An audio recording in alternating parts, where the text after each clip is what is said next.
Fajn. Inspiracijski podcast z Majo Monroe. Pozdravljeni, dragi poslušalci, gledalci in sledilci Fajn podcasta, kjer vas vedno znova razveseljujemo z zgodbami ljudi, ki delajo to, kar jih veseli in so pri tem tudi uspešni. In danes sem zelo vesela, da ob meni sedi takšna glasbena legenda, Bajaga. Pozdravljen. Hvala vam puno na ovako lepoj najavi i meni je mnogo drago da učestvujem u ovom vašem podcastu. Hvala. Jugo rock legenda, v bistvu več kot 40 let si že na glasbeni sceni. Povej mi malo, se zdaj že počutiš kot nek, kako rečemo, stari maček ali pa recimo, ne vem, mi rečemo starešina? Osjećam se kao recimo Eric Clapton. Aha. Ne, šalim se, ali otprilike on je malo stariji od mene, znači neko mlađe. Osjećam se normalno, drago mi je jako da sam uspeo, ja sam jako rano počeo da sviram i kad sam počeo profesionalno da sviram, da sam počeo da sviram za platu, za pare, jel? Tad sam imao 17,5 godina i bio sam 4. razred gimnazije, a svirao sam u Ribljoj čorbi, u prvoj postavi. I svirao sam u Ribljoj čorbi 6 godina od 78. do 84. 1978. do 1984. I 84. sam napravio moj bend i evo s mojim bendom sviramo, ovo je 38 godina kako sviramo zajedno. V bistvu to, da si bil član Riblje čorbe, te nekako spremlja še danes, ne? Ampak takrat je bilo, si ti že takrat v bistvu imel nek svoj mainstream, si čutil, da v bistvu moraš nekako, da malo drugačno glasbo, bolj ljudem blizu, tako jaz doživljam. Pač tvoja glasba je zelo blizu ljudem in je vesela, je pozitivna. Ja sam došao odmah kao na prvom albumu, ima moja slika, ali ja nisam svirao tad jer oni su već snimili album, pa su onda mene primili u grupu i tako da ja sa prvim albumom nemam veze muzički, nego sam kao, eto, samo na slici. Ali već na drugom albumu, iako sam tad imao 18 godina, imao sam 3 svoje pesme i to je bilo dosta kao kompliment za mene, jer je Bora Đorđević bio šef i uglavnom je on pravio pesme. Na kraju sa njima sam snimio 5 studijskih i 1 live album, a na tih 5 studijskih albuma sam imao recimo 10-15 svojih numera i imao sam čak 2 teksta, što je kod Bore bilo teško jer je on bio jako dobar kao što jeste u tekstovima. Ampak ti si nekako, je pri tebi bilo tako, da si zaupal, da bo vse ok, potem ko ste se v bistvu z njimi razšli in si ustvaril svoj band, ali si pač šel z glavo skozi, jaz vem, da to moram početi in bo že vse ok? Jest.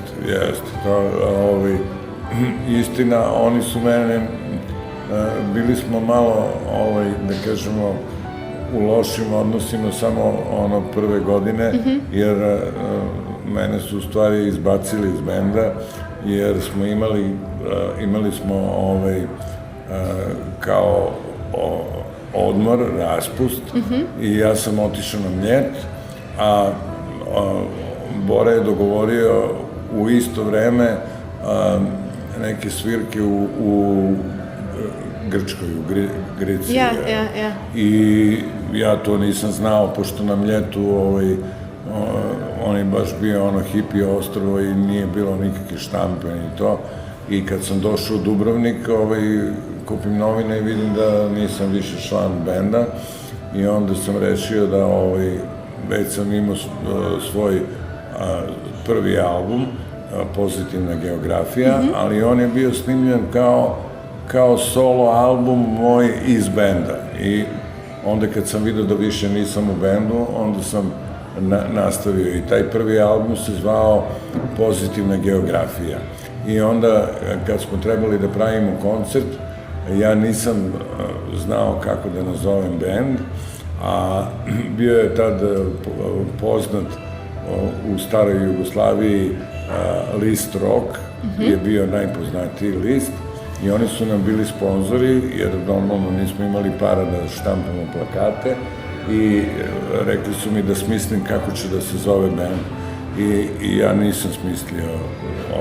I onda mi je Peca Popović, koji je bio urednik, rekao, pošto nema više vremena, ja sam napisao Bajaga i instruktori pozitivne geografije. Oni kao koji uče pozitivnu geografiju i tako smo se zvali prve godine, ali onda smo videli da Bajaga i instruktori pozitivne geografije je mnogo dugačko, pa smo skratili na drugom albumu na Bajaga i instruktori. I tako je počelo. To je v bistvu zelo lepa zgodba, pa tudi odkar si začel z Bajaga in instruktorji, se je nekako kar odpiralo, tako zgledano zven, kar šlo navzgor, bili ste eden najbolj popularnih bendov, mislim, še vedno se držite po vseh teh letih, še vedno pač imate ta nek prizvok legend, ne, v tej sceni, ampak zagotovo so bili tudi kakšni težki trenutki vmes. Se spomniš mogoče, kaj se ti recimo zdaj najprej otrne v glavi na tej poti, česa se zdaj spomniš, da je bilo težko? Pomislim, pa da težki trenutci su bili kada prvo ja sam otišao, mislim, mene su izbacili iz Riblje čorbe u trenutku kad smo mi bili najpopularniji bend u bivšoj Jugoslaviji i recimo moj honorar za jedan koncert je bio samo moj kao 15 koncerata za ceo bend sa ovim novim. To je kar razlika. Da, velika razlika bila, ali ja sam verovao u to i vrlo brzo, posle možda godinu, 2 dana, smo mi došli na sličan nivo, onda smo malo i otišli dalje. Kakšen je to feeling? Veš, ko te izbace i onda ideš malo dalje. Pa da, to je jako lep feeling, i kako da kažem, ja sam inače privatno pozitivan čovjek i ja se u stvari s Borom nisam nikad posvađao. Na kraju se dešavalo da u vreme kad je baš bilo gadno i nije bilo koncerata, mi imamo veliku dijasporu i svirali smo u Americi, Kanadi, jedino nismo svirali u Južnoj Americi.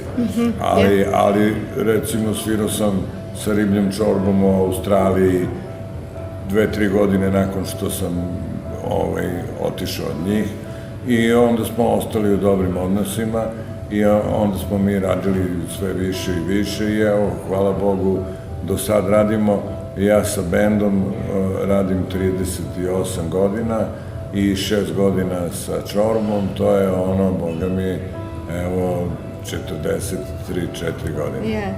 Kakšen je pa občutek, v bistvu, ko danes rečeš to številko, 43 godina, kak se počutiš? Ja sam ponosan na to, zato što svih tih 43 godine ja se nisam bavio ni jednim drugim poslom osim muzike. Nisam nikad imao neku kafić ili kao hemijsko čišćenje odela i te stvari. Samo me muzika zanimala i bilo je boljih i loših godina, ali preživeli smo i eto, ovo sad nas je najviše zeznula, ova korona i pandemija, ali i to smo pobedili. Dok je bila pandemija, mi smo radili, ja sam uradio 2 mjuzikla u pozorištu, uradio sam jedan mjuzikl jednu muziku za dečiju pozorišnu predstavu Mačak u čizmama, to je poznata francuska predstava, onda uradio sam muziku inače za 3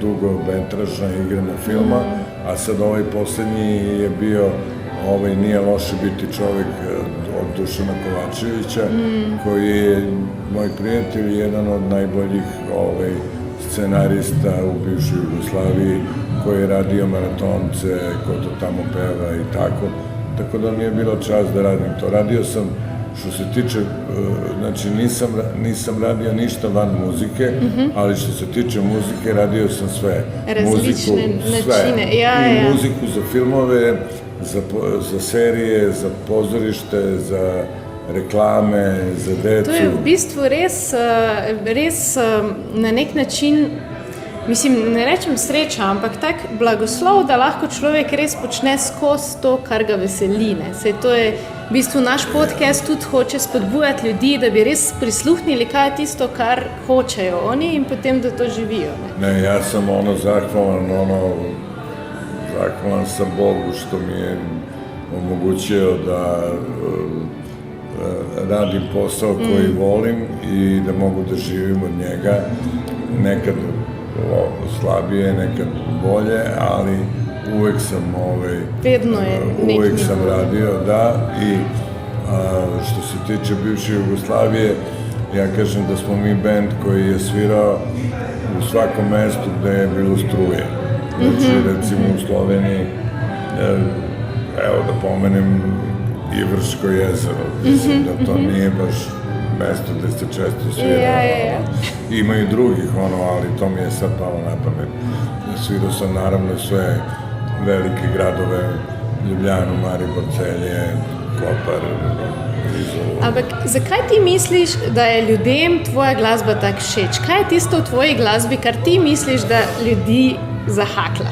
Pa ja ne znam, jer stvarno imam sreću da je moja publika, vidjet ćete i večeras, ja se nadam, nekad je bio onaj Politikin zabavnik i oni su imali reklamu da su oni novina za ljude od 7 do 77 godina.